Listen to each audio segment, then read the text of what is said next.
Bonjour à tous, si vous faites de la publicité sur Facebook, vous êtes tombé sur le bon contenu. Dans cet épisode, on va parler d'optimisation Facebook Ads pour que vous puissiez améliorer vos résultats de campagne. En effet, je vais vous présenter 4 optimisations, 4 tests qui ont donné de très bons résultats. Au programme, comment élargir votre bassin de prospects avec une étape en arrière. Ensuite, une déclinaison de publicité existante qui nous a permis de diminuer notre coût de plus de 30%. Ensuite, comment les succès du passé peuvent influencer le présent sur votre compte. Et pour terminer, une utilisation bien particulière de la campagne Shopping Advantage Plus pour exceller sur vos ventes. Bref, 4 optimisations Facebook Ads qui concernent autant les e-commerce que les lead gen, 4 optimisations qui ont eu du succès dans notre agence J7 Media et qu'on vous invite à copier le plus rapidement possible. On démarre tout de suite.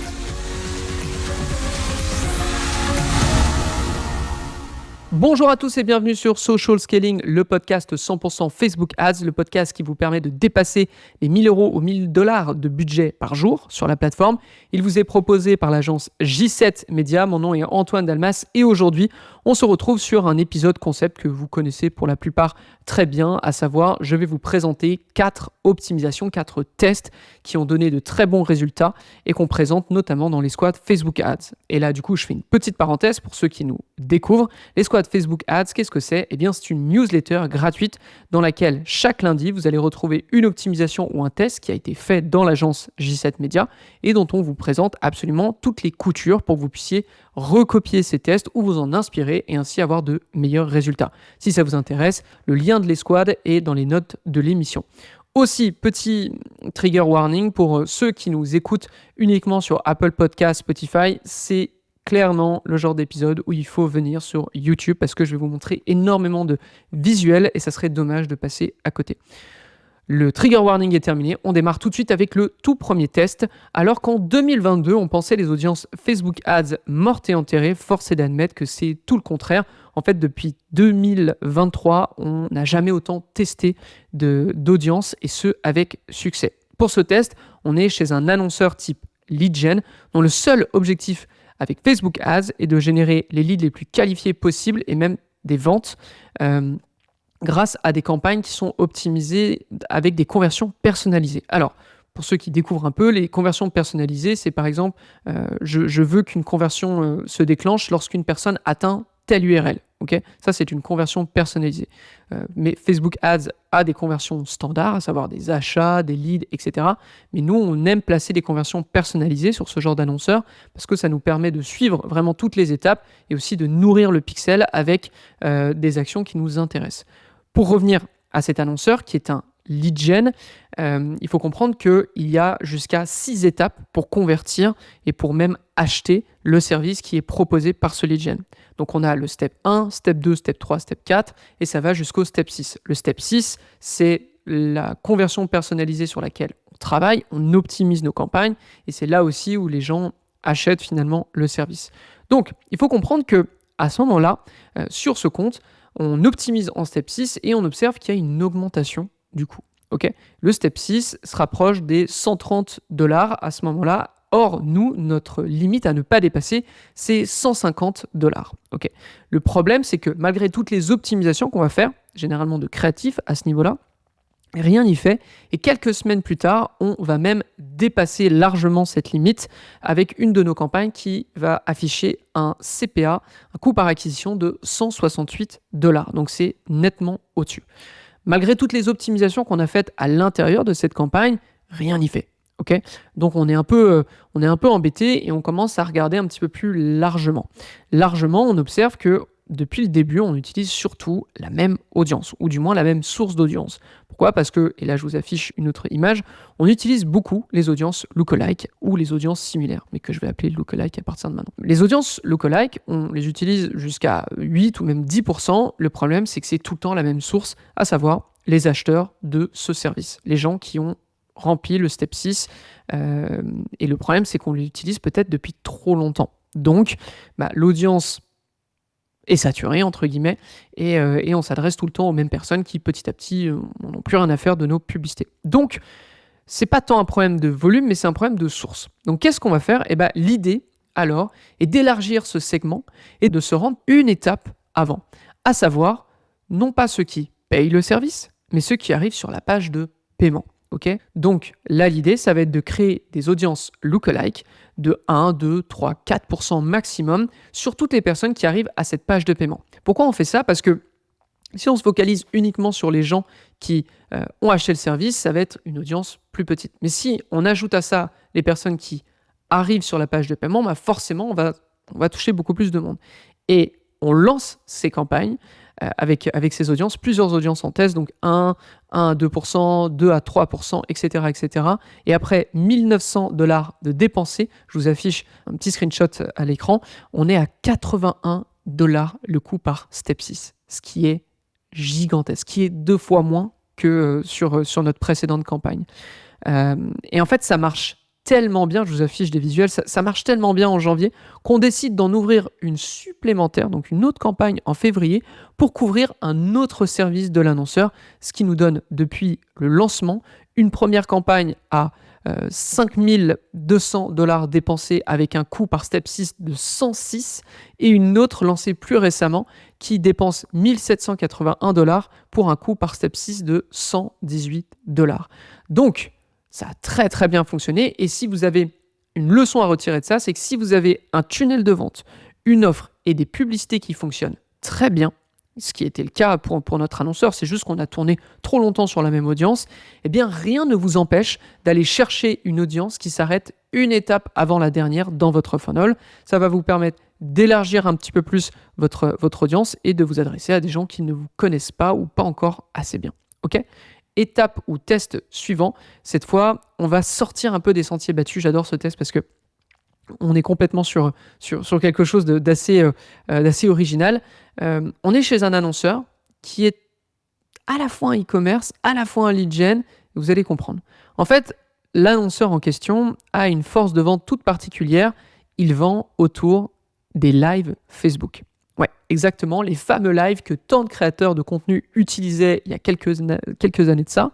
Et pourtant, l'annonceur dont on parle aujourd'hui continue d'utiliser cette fonctionnalité, avec succès, je le précise, pour vendre ses produits qui sont des vêtements pour femmes. Mais comment on achète en live? Comment fonctionne ce tunnel de vente? L'annonceur demande à ses clientes d'avoir un compte sur sa plateforme pour acheter en temps réel les produits qui sont présentés pendant le live. Et pendant le live, le lien est partagé dans les commentaires au lancement de la vidéo et par email. Okay. Donc ça ressemble un peu à un télé-shopping, sauf que au lieu d'appeler pour acheter tel ou tel produit, vous passez par la plateforme.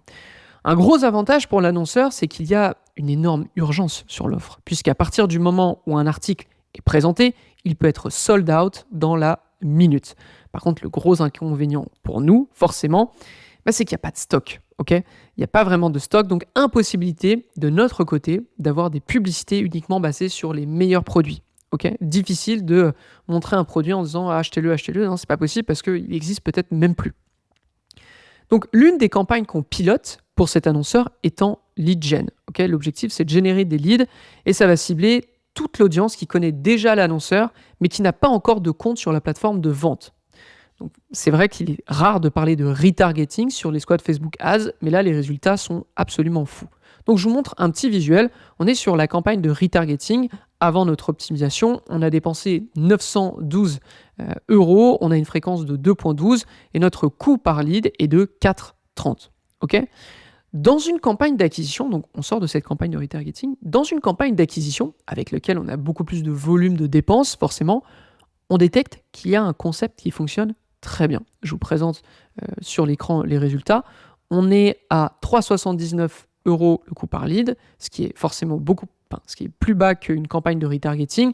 C'est pas logique. Quelque part, normalement, en retargeting, ça devrait nous coûter moins cher. Et là, pourtant, c'est l'acquisition qui fonctionne mieux. Et cette publicité a dépensé 800 €. Pour vous expliquer, cette publicité, elle présente des extraits de live totalement au hasard. Donc, c'est des vidéos avec la mention suivante, des vêtements pour toute taille, toute morphologie, toute femme. Okay, ça, c'est la tagline qui passe en dessous des extraits. Alors, on décide de décliner ce concept avec une seule variable. On prend les mêmes taglines, sauf que c'est les extraits de live qui vont changer. Je vous affiche aussi la publicité à l'écran pour que vous puissiez vous projeter. Donc, on garde finalement la même mention et on applique juste d'autres produits présentés lors des lives.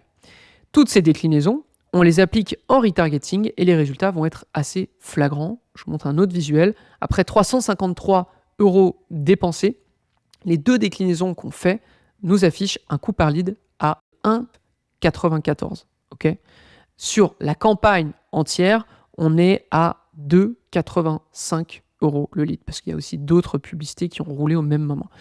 Donc ces nouvelles publicités, elles ont permis à notre coût global de diminuer de 1,45 €, soit moins 34%. Okay, et ainsi économiser jusqu'à 440 € grâce à ce nouveau coût par lead, grâce à ce nouveau CPL. En quelques minutes seulement, avec une simple déclinaison, on a économisé la moitié du budget du retargeting sur le mois, ce qui est énorme. Okay, donc là, moi, ce que je vous conseille de faire, continuez de détecter des publicités fonctionnelles, car avec une simple itération, vous pouvez faire des merveilles sur vos campagnes. On passe au test suivant. Alors, celui-ci, il est assez intéressant. Encore une fois, on va parler de passé contre le présent, de failles spatio-temporelles. Non, absolument pas. En fait, on est chez un e-commerce qui fait de la publicité sur Facebook depuis plusieurs années déjà et qui tient un calendrier, comme à mon avis, bon nombre de e-commerce qui nous écoutent, qui tient un calendrier bien précis de ses offres. Son business est saisonnier, donc il propose les mêmes offres aux mêmes dates chaque année. Lorsqu'en 2024, on doit lancer une de ces fameuses offres cycliques, par réflexe, cette fois, on se tourne vers 2023 où on sait qu'on avait déjà eu beaucoup de succès. Je vous présente la publicité, la campagne à l'écran. En février 2023, on avait dépensé sur une campagne qui avait à la fois une audience d'acquisition et une audience de retargeting, parce qu'on avait un budget qui était assez faible, mine de rien. On avait dépensé 156 $ et on avait eu un retour sur investissement de 38. Ok, un ROAS de 38. Voilà, rien que ça. Nous, notre objectif est d'être toujours au-dessus de 6. Donc là, c'était évidemment une très très bonne campagne. Et du coup, l'idée en 2024 est la suivante. On va dupliquer cette campagne et on va lancer la campagne originelle contre la nouvelle campagne qui vient d'être dupliquée. Okay, on va les mettre en compétition. On garde exactement la même offre, les mêmes audiences et les mêmes publicités. En fait, le questionnement est de savoir si, après tout ce temps, c'est-à-dire qu'une campagne qui a duré 1 mois et qui a tourné l'année dernière, après tout ce temps, est-ce que relancer cette campagne de 2023 a un quelconque intérêt, grâce à l'apprentissage de l'année passée, pour aller plus vite dans les résultats, contrairement à une toute nouvelle campagne qui part de zéro. En fait, on veut savoir à quel point le succès d'une campagne peut être prolongé une année après. Okay, et la réponse, elle arrive très très vite et je vous l'affiche à l'écran. Effectivement, oui, relancer une très vieille campagne, une campagne qui a plus de 1 an, ça fonctionne super bien. Sur le visuel que je vous montre, la campagne d'en bas, celle qui est J7 TOF, vous pouvez observer, on est sur un ROAS de 12,29 contre 9,65. Donc, si vous suivez un calendrier d'offres, si vous suivez un calendrier de campagne, pensez à garder précieusement vos anciennes campagnes pour l'année suivante. Et c'est aussi pour cette raison que je vous interdis de supprimer quoi que ce soit de votre compte Facebook Ads. Cette option devrait être quasiment bannie, sauf si, évidemment, vous avez créé assez de campagnes ou trop de publicité ou trop d'audience. Dans ce cas-là, vous avez atteint une certaine limite avec Meta et il vous oblige de le faire. Dans ces cas-là, évidemment, vous n'avez pas d'autre choix que de le faire. Mais sinon, ne supprimez jamais rien parce que vous pouvez toujours le relancer si ça a fonctionné. On passe au tout dernier test de l'escouade Facebook Ads. Donc, on le répète régulièrement sur Social Scaling, la Advantage Shopping Plus, qui est une fabuleuse campagne, mais qui est surtout un paramétrage de Meta, c'est pas une campagne de test.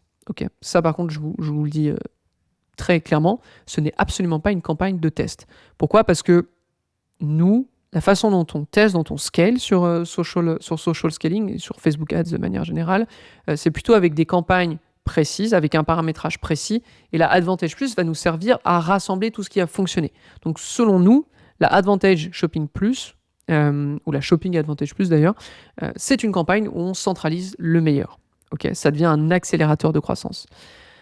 Toutefois, il nous arrive de plus en plus de l'utiliser pour des promotions éphémères. Okay, notamment chez cet infopreneur qui, en mars, lançait sa promotion la plus agressive de l'année. Pourquoi c'est contre-intuitif ?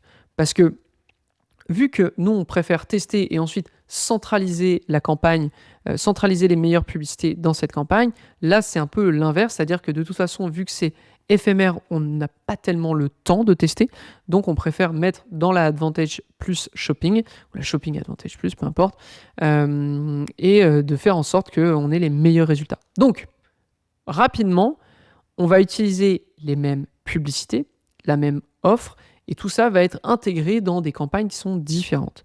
On va avoir une campagne d'acquisition, la campagne standard TOF, on va avoir une campagne de retargeting, une campagne BOF pareil, et on va avoir une Advantage Plus. Et là, je vous présente à l'écran le résultat, et vous pouvez observer que la toute première campagne, celle qui a dépensé le plus finalement, avec 2300 $ de dépenses, eh bien c'est celle qui a le meilleur retour sur investissement, à savoir 5,66 de ROAS. Donc, énorme succès, et comment on l'explique? Eh bien, on a été assez logique, disons, sur cette Shopping Advantage Plus, parce que vu que l'idée n'était pas de faire de l'acquisition pure et dure, mais plutôt de générer beaucoup de revenus grâce à une promotion, eh bien, on n'a pas utilisé d'exclusion. Okay, très généralement, et là je vous présente à l'écran, notre Shopping Advantage Plus n'avait aucune exclusion d'audience chaude, donc elle était absolument libre de faire soit de l'acquisition, soit d'aller chercher justement une audience qui nous connaît déjà, une audience qui était prête à acheter, une audience qui a déjà interagi avec notre compte Facebook Ads, ou notre compte Insta et notre compte Facebook plutôt.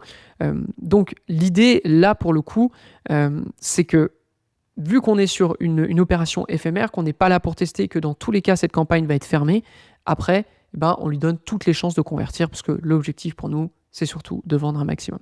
Et dans ces cas-là, je peux vous conseiller, si d'ailleurs les audiences très larges fonctionnent avec vous, utilisez une Shopping Advantage Plus sans aucune exclusion pour une promotion éphémère. Ça peut avoir de très très très bons résultats. Je vous montre encore le visuel de ces campagnes.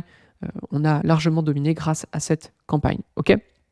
Donc, c'est tout pour cet épisode. J'espère que vous avez apprécié. Et si c'est le cas, rendez-moi un petit service tout petit qui va vous prendre 2 secondes. Écrasez-moi ce bouton like sur YouTube. Laissez-nous un commentaire. Faites-moi savoir que vous appréciez ce type de contenu en vous abonnant. Aussi, pour les personnes qui ont envie de recevoir des escouades Facebook Ads tous les lundis, je vous donne rendez-vous sur j7media.com/escouade. Autrement, si vous souhaitez devenir meilleur sur Facebook Ads et le rester avec les mois et les années à venir, je vous invite à aller vous renseigner sur la j7academy.com. Mais bref, tout est dans les notes de l'émission. On arrive à la fin de cet épisode. J'espère que ça vous a plu. Et quant à moi, je vous donne rendez-vous au prochain épisode de Social Scaling. À très vite tout le monde.